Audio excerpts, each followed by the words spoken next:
যারা ডাল খেতে ভালোবাসেন আমার এই রেসিপিতে একদিন রান্না করে খেয়ে দেখবেন। রান্নাটা সহজ হলেও খেতে কিন্তু অনেক বেশি মজার হয়। আমি অবশ্য মাঝে মধ্যে এই রান্নাটা করে থাকি। তো রান্না করার জন্য আমি হাফ কাপ পরিমাণ মসুরির ডাল ধুয়ে উঠিয়ে দিয়েছি। একটা আলু কুচি করে দিয়ে দিলাম, একটা টমেটো, কাঁচামরিচ কুচি, রসুন কুচি, হলুদের গুঁড়া, সামান্য লবণ, রান্নার রেগুলার তেল দিয়ে দিলাম সামান্য পরিমাণে। সবকটা উপকরণ আমি হাত দিয়ে খুব ভালো করে মিশিয়ে নিচ্ছি। অনেকেই কিন্তু প্রতিদিনের খাবার তালিকায় ডাল রাখে, তবে ডাল রান্নাটা এইভাবে একদিন করে খেয়ে দেখবেন। একটু ঘন হবে আর একটু স্পেশালও হবে, খেতেও কিন্তু ভীষণ ভালো লাগে। তো পানি দিয়ে আমি ডালটাকে সেদ্ধ করে নিয়েছি, আর এখানে বাকি উপকরণগুলোও কিন্তু একদম সেদ্ধ হয়ে গিয়েছে, আমি একটু চেক করে দেখেও নিয়েছি। এখন আমি এই উপকরণগুলোকে ম্যাশ করে দিচ্ছি।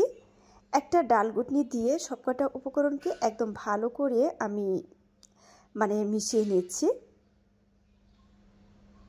তবে আপনারা চাইলে কিন্তু একটু গোটা গোটা করেও রাখতে পারেন।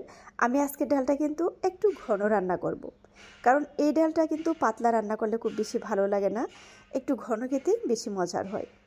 সামান্য লবণ দিয়ে দিচ্ছি আর কিছুটা পরিমাণ পেঁয়াজ কুচি।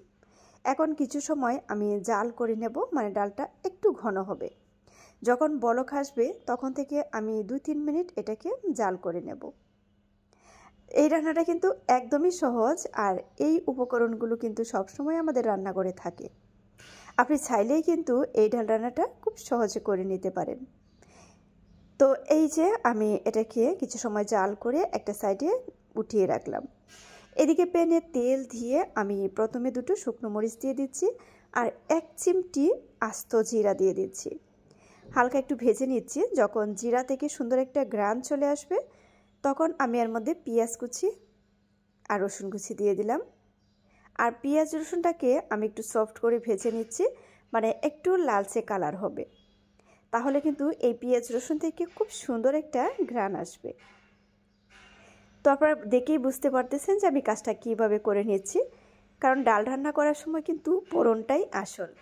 ফোড়নটা যদি আপনি সঠিক নিয়মে দিতে পারেন তাহলে ডালটাও অনেক বেশি ঘ্রাণ হবে।